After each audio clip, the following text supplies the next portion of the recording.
money worth, 67%. And you can see what they have done. The coffee now is about, I think it must have reached 12 million bags. Coffee, big volume. You can check the quantities. We used to produce only 3 million bags. I think we are now almost reaching 12 million bags. So this talking of wealth is already creating a thing qualitatively but also quantitatively. The quantities are bigger. The milk, we are now at 5 billion liters. The bananas, the maize, we are at 5 million tons. The cement, the what, everything is big. So the talking about it is helping. Now the challenge is to get out the 33%, the other 33% who are still outside the money economy. So in the case of Sebei, you should check in the parishes, are there people who are still outside the money economy or what? The other time I was there, I had my friend Kisa, the old lady from Kwen. She was outside the money economy, but she has now joined with her cow. Exactly. With the PDM. Now, number 4 is jobs. For people to know that where do jobs come from? That one is also another problem. Then you have ministers, you have what? Big people, this big man.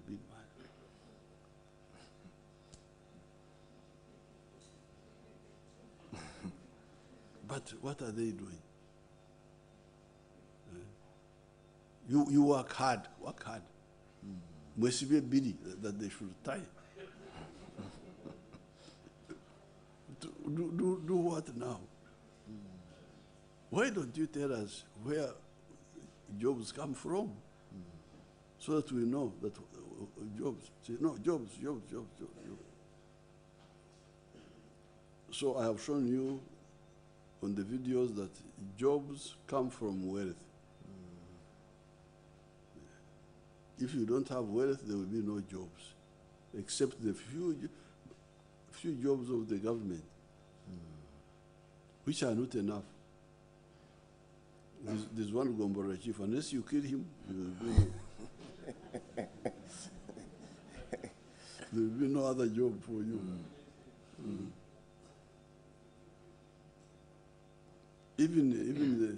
So the total government jobs are 480,000. Population 50 million is going to be 100 million in the next 30 years. Where would the jobs come from?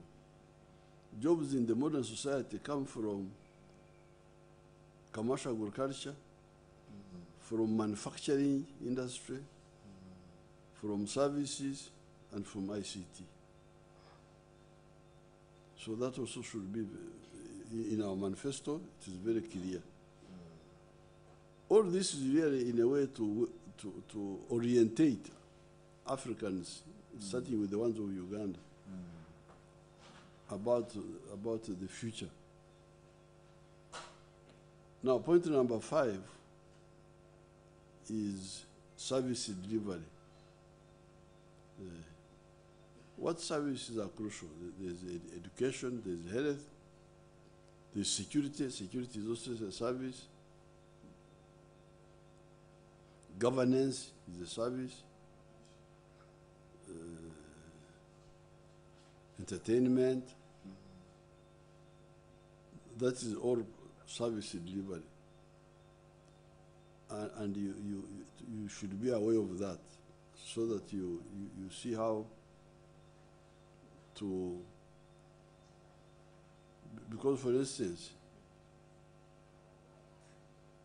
if you go for elite education,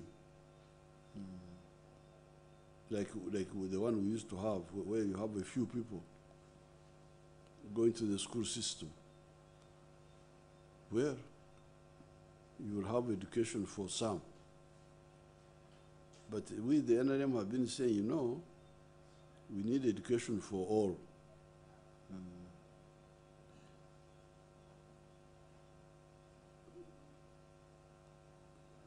When I had introduced UP, a girl from one of the schools came and gave a poem and said that the debate was whether to have all education for some or some education for all. That was the debate. Do you give all education for some, or do you give some education for all?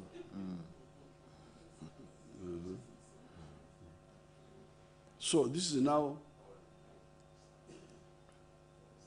your doctrine on service delivery. You must sort out yourself. How about health care? What do we do? For instance, people have been talking of health insurance. Me, I'm still studying it.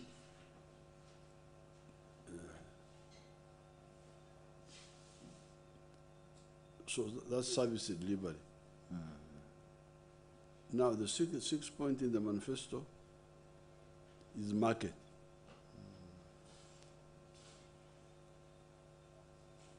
Already where we are now, everything we are producing is in surplus. The internal market is not enough for sugar, for cement, for milk, for what? So what do? We need a regional market. But in the political class, you don't hear anybody talking about market. No. Power.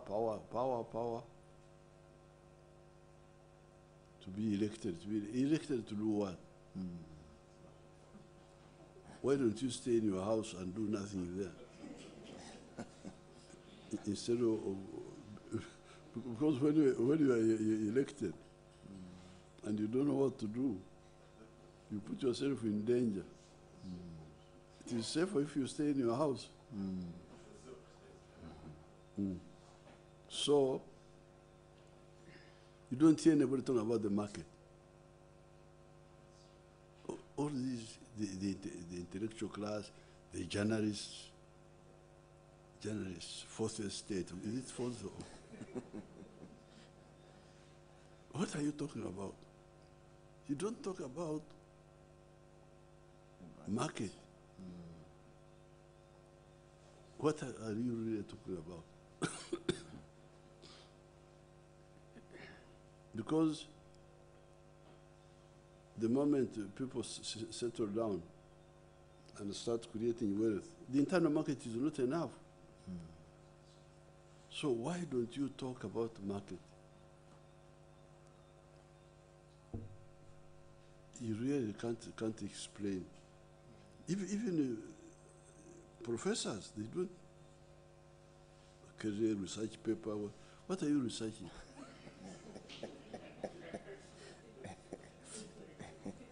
You don't talk about market.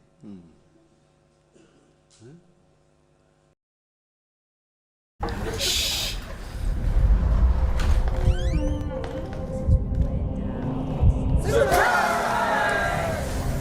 Be part of special moments.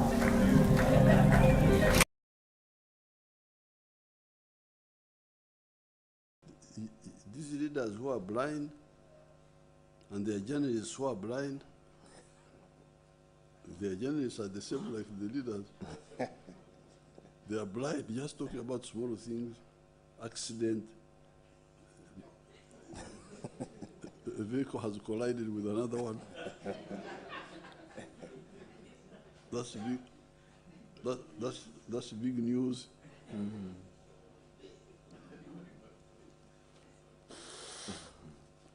Real Africa is in danger. In 1968, when I led a student delegation to Mozambique, to the liberated area of Mozambique, on our own, we just did it on our own, and we went in the holidays to the liberated areas of Mozambique.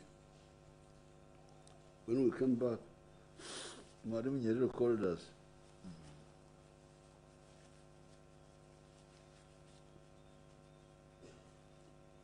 And gave us some tea. And he said, now, I can now sleep. Because now I have got young people who, meaning that even if he's not there, there are people who can, yeah. That's what Mariam said. But when I look at these journalists of Kapchorwa and the ones of talking about accidents, football, which club in Europe has defeated the other one? Africa is in trouble. Because you don't seem to know your destiny, what affects you. You're concerned with everything else except your destiny. How can that be safe?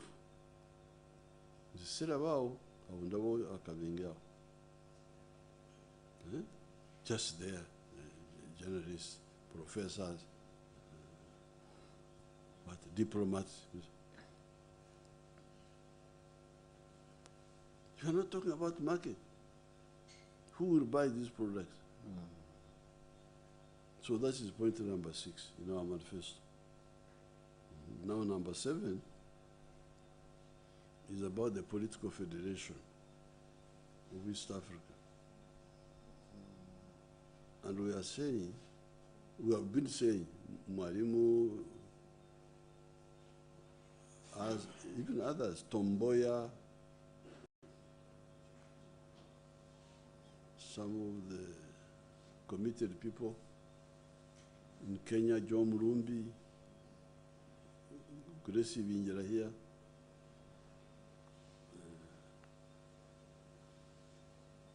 We've been saying that economic integration will solve the issue of the of economy. The economy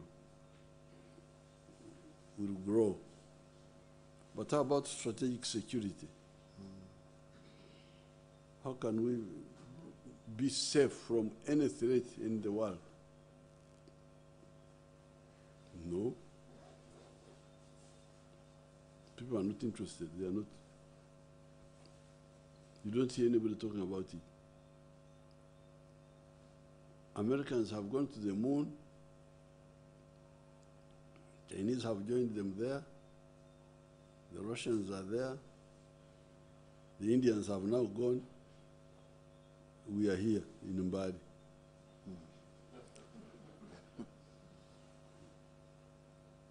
With our British friends, we're also here. They're also here. The British, the Germans. So the Americans are there looking at us like ants. You're looking at the ants, they don't know that you are looking at them. It's really very serious. So that's why, but can Uganda, because the Americans talk of 4-dimensional superiority, to be superior on land, be superior at sea, the Navy, be superior Air Force, be superior in space, on the satellite. So Africans are totally absent. They don't even have police for land. That's why you can hear terrorists can kill people. You heard what Trump was saying about Nigeria.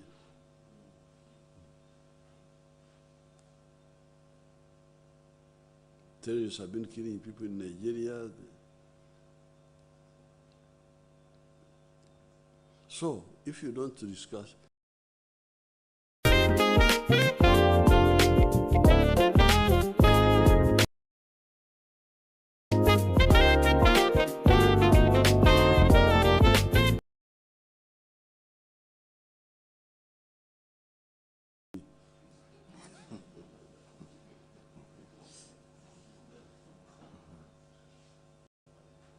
Bismarck is the one who landlocked me.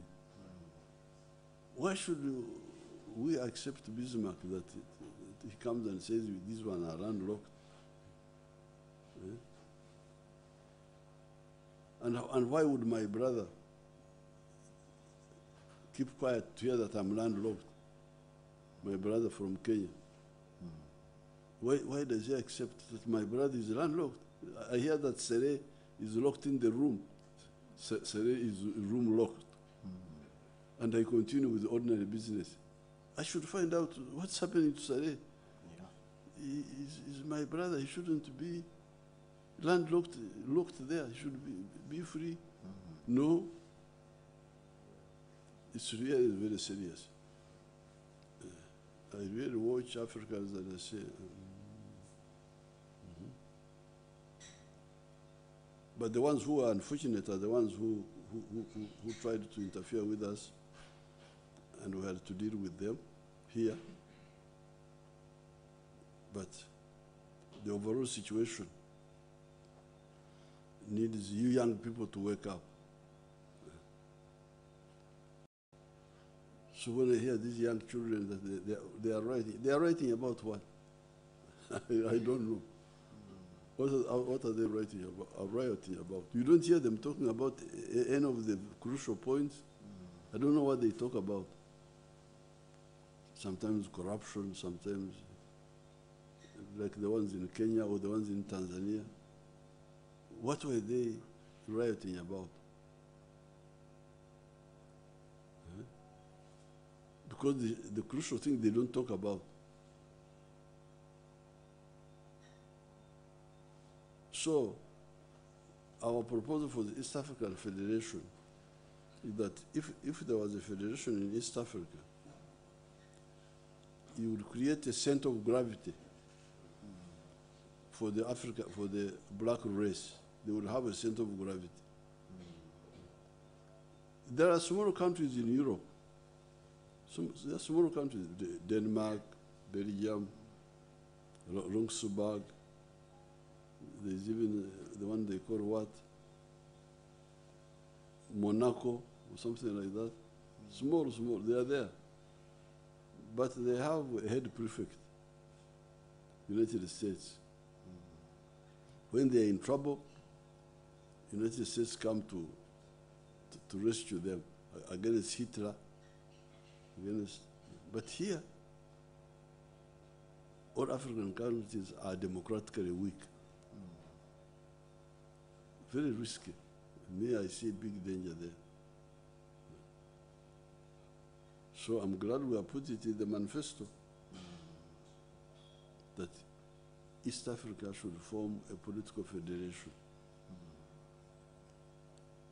And be the center of gravity of the African race. And then we can go to the moon and say, Americans, what are you doing here?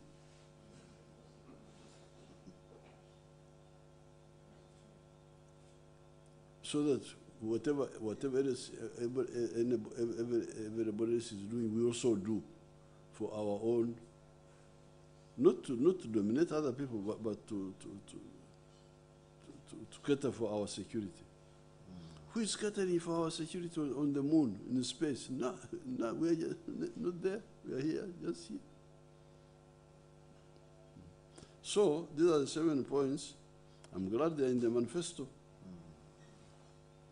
because I don't want to go to heaven and say, why didn't you care about my African people? I said, Almighty, I tried. And the evidence is here. I have the evidence. I'm sure he would give me some few marks. And I will be with Ibrahim somewhere. Sure. So I can now, I'm now in the hands of the what? What are you? I'm the moderator. Huh? I'm the moderator. I'm in the hands of the moderator. Great. Thank you so much, Your Excellency, for those great points in your vision. We appreciate so much. Your Excellency, you are among the 8 candidates who are competing with you. And I wanted you to tell us, why do you think the people of Sebei should entrust you to be their best candidate, Mr. Museveni? Well, I have already told you.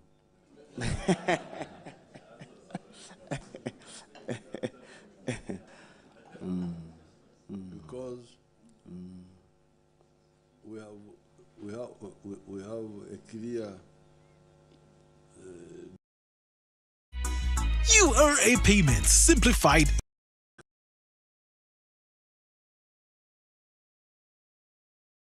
And we have got a prescription, and we have already implemented parts of both.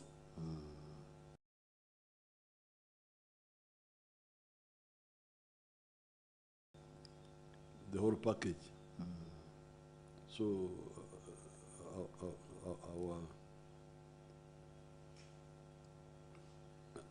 our manifesto is very clear. It is no comparison with what I see my other wonderful people say.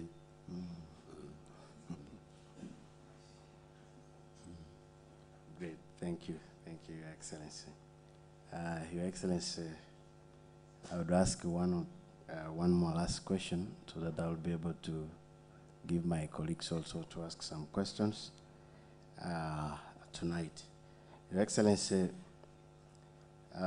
Sebei has experienced mudslides, and I'm sure during your trip you must have seen those affected areas. What plan do you have for those people in that area of Sebei sub-region?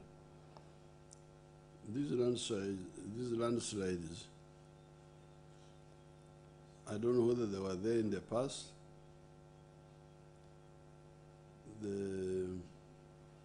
But if I go by the Renzori,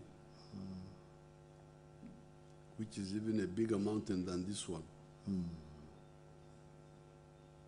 in the past, I never used to hear of, except earthquakes. There would be earthquakes. But, but landslides, maybe I never heard of them. So these landslides,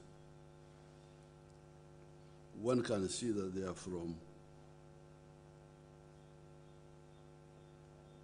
trying to do something that is for the lowlands in these high gradient areas. Because there is gravity. Gravity is always pulling us down. So if you are on these steep hills and you want to do agriculture there, because the main problem is agriculture.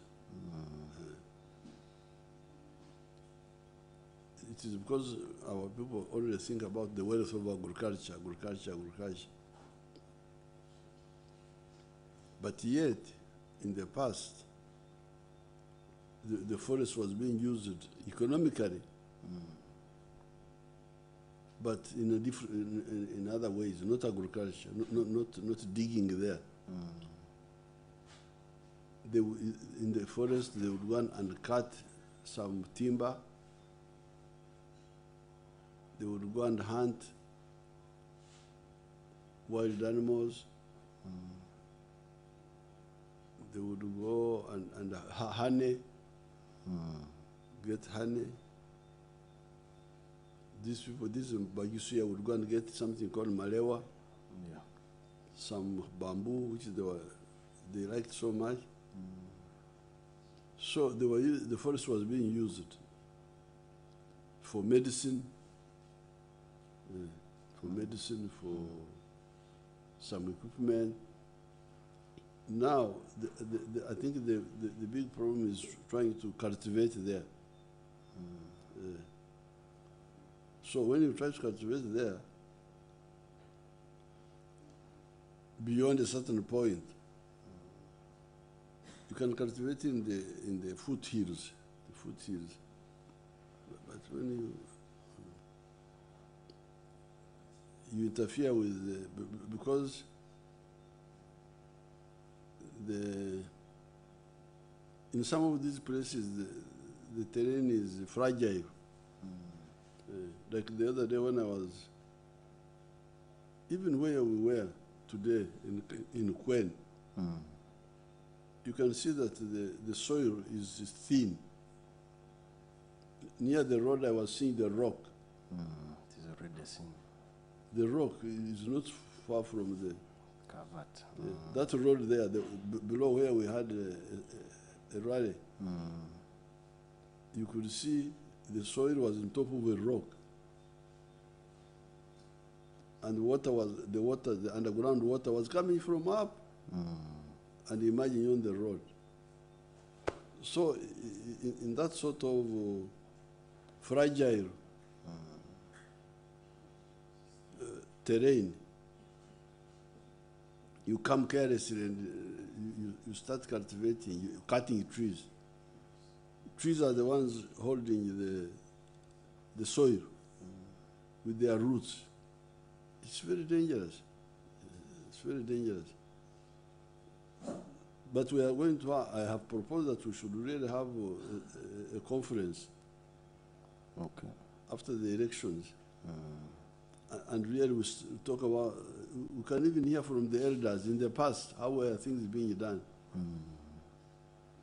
These landslides, did they used to be there? Me, I never used to hear about them. In the Rwenzori, I never heard of them. So what has happened now? But my suspicion is this one, of trying to do what is for the lowlands or for the foothills, trying to do it on the hills. On the roof. That's my suspicion. So in the short run, that's why we are saying resettlement. To resettle these people, we have the money, we have bought some land, we are going to buy more land so that they get out of the danger areas. And then we discuss, this is a gold mine. These mountains are a gold mine, if they are properly used. Because now like Cheptegei now is Ndorobo. He used, what do the Ndorobos do? They gather honey or what? Yeah. They don't cultivate. Do they cultivate in the forest? No. They collect. They collect honey, collect malewa, all those things. They collect honey. Honey? Yes. Yes. Yes. But now, he's now added a hotel. So, because we are talking of Mkoriandit, wealth. Yes, Makariondit. Huh? Makariondit. Mkoriandit. Yes. Now, the problem is that people think agriculture is the only Mkoriandit. Yes. But I can be, tourism is Mkoriandit. And apiary, honey. Even if we didn't cultivate there, but collected honey, put beehives there, can we not get a lot of money from? Yeah, we can. Yeah. What is the best way to use this water tower? Because remember, the mountain is also a water tower. It is there to trap rain, trap rain for us. I think you have forgotten your nature study,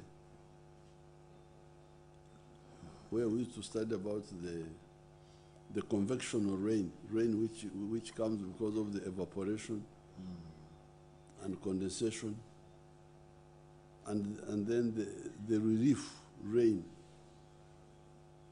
When the air comes and hits that high mountain, and the mountain forces to go up and it rains. So this mountain is a rain maker.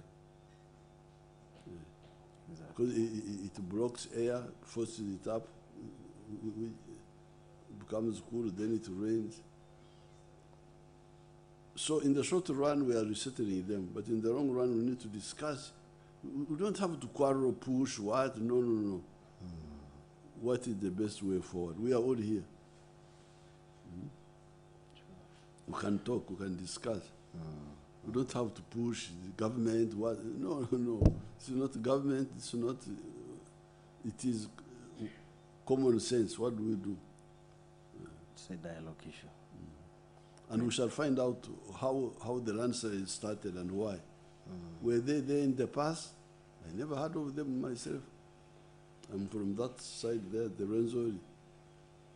I never heard that a mountain had fallen and killed people. I never heard. Thank you so much, Your Excellency. Your Excellency, allow me now welcome Mr. Olisimba to give my colleagues the opportunity to ask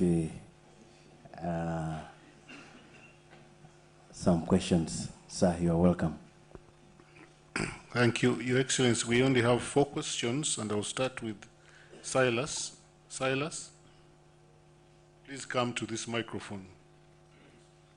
Restrict yourself to 1 question, please. Thank you.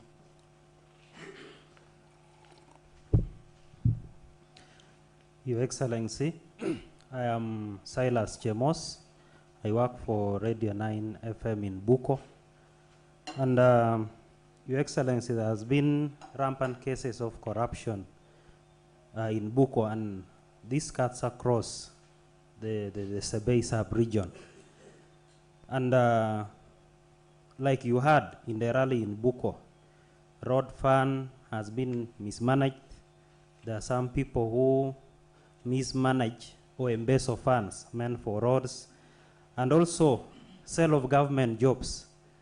There are incidences where applicants pay even up to 50 million to get a job, and this affects service delivery in the region. And I would ask, what plans do you have or specific strategies do you have so that we combat this issue of corruption? And by the way, there are also allegations of some government institutions meant to fight corruption being, when they come to the district to do fact checking, they are they collude. Yeah, yes, with the district, some district leaders and technicians. Thank you. Well, we worked out the anti-corruption plan long ago. The anti-corruption plan, I worked out. I'm the one who worked it out. Because as I told you, what you call history, I call current affairs. I've been around for a long time. I was here when the British were here, and I watched what was happening. The chiefs were very corrupt under the British. The chiefs, the Gombara chiefs, the vets, the policemen, the teachers in schools, impregnating girls and all that, school girls. So, and then after independence, I was watching. That's how I became popular in that area there by opposing these local chiefs and their corruption. So when we were in the bush, I am the one who said, you people, corruption, corruption, which I saw. Under the British, under independence, I saw it. I think the only way to fight it is to empower the people, to elect a parallel channel of monitors. So there is the DC, because the structure at that time was a DC, District Commissioner. There was Saza Chief, there was a Gombara Chief, there was a Murka Chief. So my proposal was, let those stay, but let the people elect their own person to watch these people. This is the whole thing about the LOC. It's not for the LOC 5 to be administrator, to be a bureaucrat, no. To watch on our behalf. Watch the cow. The cow is the DC. The old DC will now call him cow. So watch him for us. We elect you. The LOC 3, watch the Gombora chief. What he's doing. Watch the vets. So you already have a guy, because you are now saying the anti-corruption groups, when they come here, they are compromisers. Yes, those can be compromised, but you, the owner of the area, why should anybody compromise you? And you agree. So that's why you, the electorate, you must elect leaders who are really on your side. So that we shall continue, of course, using the central government, intelligence, what. But I think the reliable ally is the beneficiary of the services. They are, is the owner of what they are stealing. What are they stealing? PDM money, road fund money. Whose money is it? It is your money. So the owner of the money, you are the most angry, in my opinion. And when I had the chairman speaking in Bukwo, and there was another one who was speaking somewhere else, I can see that you are beginning to wake up. That's yes, the other side, we shall continue changing these people and corruption, getting new people, sacking but the most reliable force is you, electing people, because it is in your interest. You are the victim of that corruption. So you are the most reliable ally. 3 questions, so that I go to sleep. Zipporah.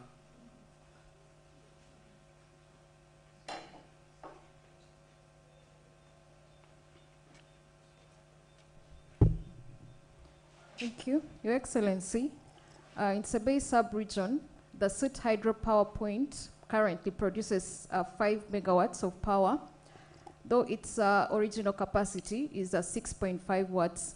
Currently, we still suffer our power blackouts. One, because the power because of the power that is transported straight from Bukwo, from our region to Mbale before it bounces back to Sebei sub-region. We have graduates from the industry.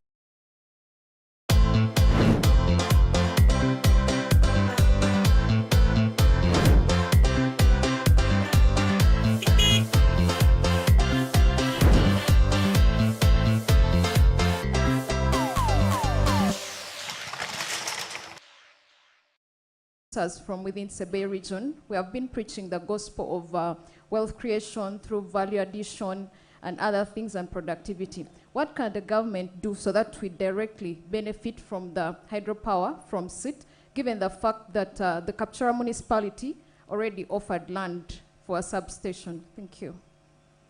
Oh, thank you very much. I will take it up. I was not aware.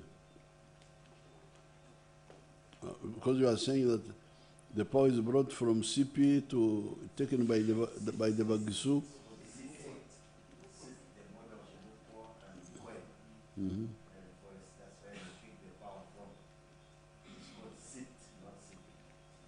City. Yeah, city. So you want it to serve Kapchorwa Fine, that's very good. 2 questions. Roger.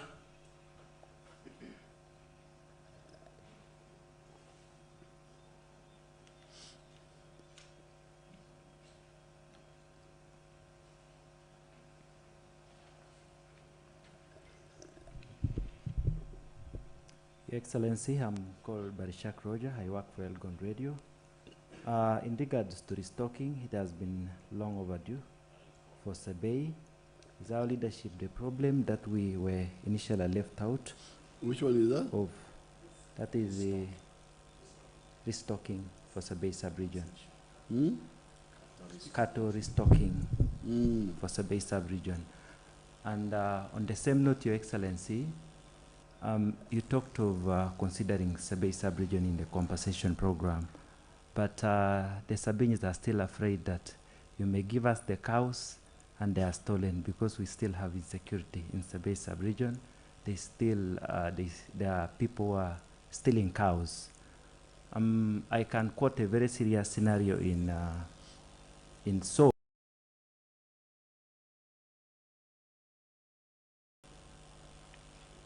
That is security.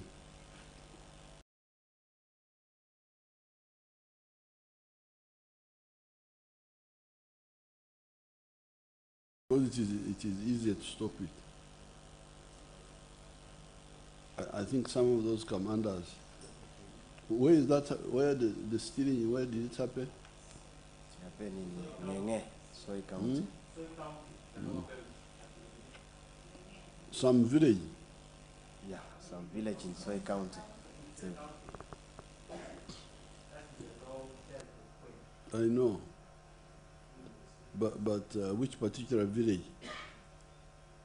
Which particular village? The village is called Jeborom village. I wish somebody could write something and give it to Barbara Barunji Syria. Take it up so that we check. You know, these commanders, they, in the Bantu dialects, they call it okunyata. Okunyata is to eat food without sauce. What do you call it in Sabine? Kelogui. Kelogui. Kelogui.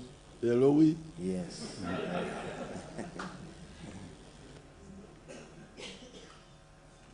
The Eloi? Yeah. The troublemakers. When I went to Mbale in Lango there and I had a meeting, you could see they're just Eloi. Because they just use one method of what they call kufata nyayo, using soldiers as if they are villagers. And yet they have got so many things they have which they don't use. Like the dogs, using the dogs to sniff and follow. The UAVs, an efficient system of alerting. This is why I have introduced sub-county police. I want each police to be, each sub-county to be a police area. So that if something happens, your cows are stolen, you ring your local police, you don't ring other people, you ring immediately. Then they react. They will stop, it will end. Yeah. So I'm glad you have told me I'm going to follow it up. The Last one, question is Eunice.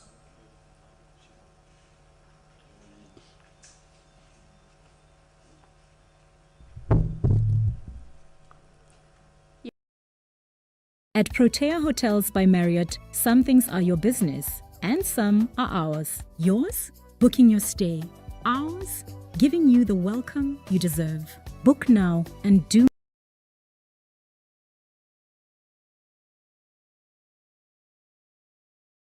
for university graduates who remain unemployed. How much money will be put in the fund, and will every graduate have equal access to the fund? And what happens if someone borrows but their business fails? What happens? What happens if someone borrows but their business fails? Business fails.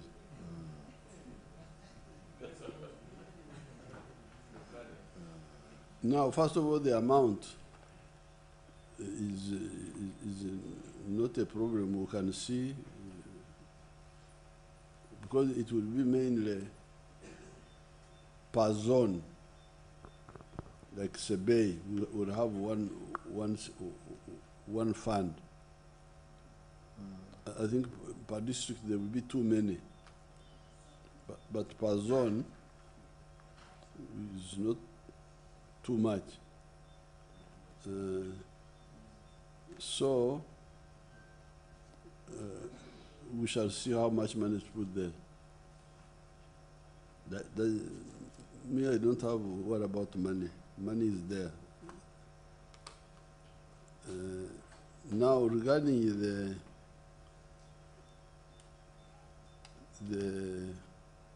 if the money the business fails,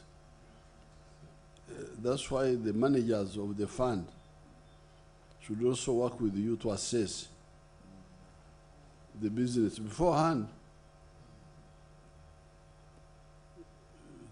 so that you tell them that I want to do this, I want to do that, I want to do that.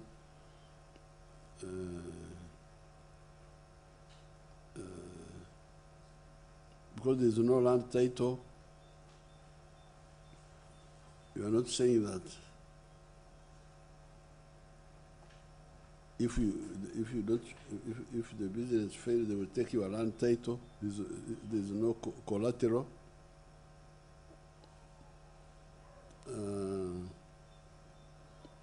It is really peer pressure. You don't want to let down your colleagues, because it is a big shame on you. And if you can show that, for instance, it was a work of nature which caused the project to collapse, nobody can force you. We shall regard it as a bad. But if there is proof that you are dishonest, you sold the cows, you sold the property, then we send you to jail. But if it is a genuine problem, like a fire or something, they will not hold. We can go in the details, but logically, I don't see why they should hold you liable unless you are the one who sabotaged it. Okay, thank you so much. Thank you. My people, I'm the one who called them from Kapchora. You have to take them back, you Thank people. you. Thank you so much. My group, PPS.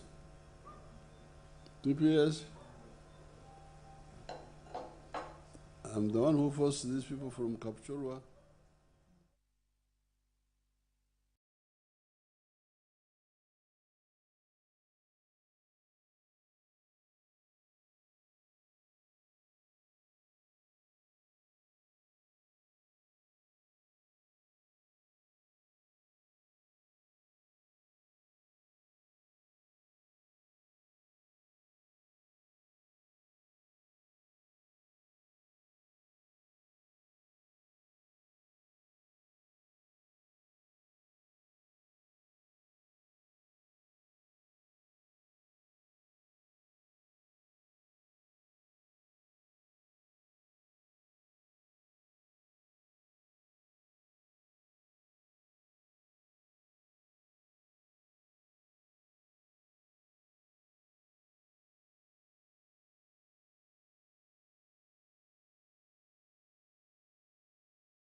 UBC, inspiring Uganda.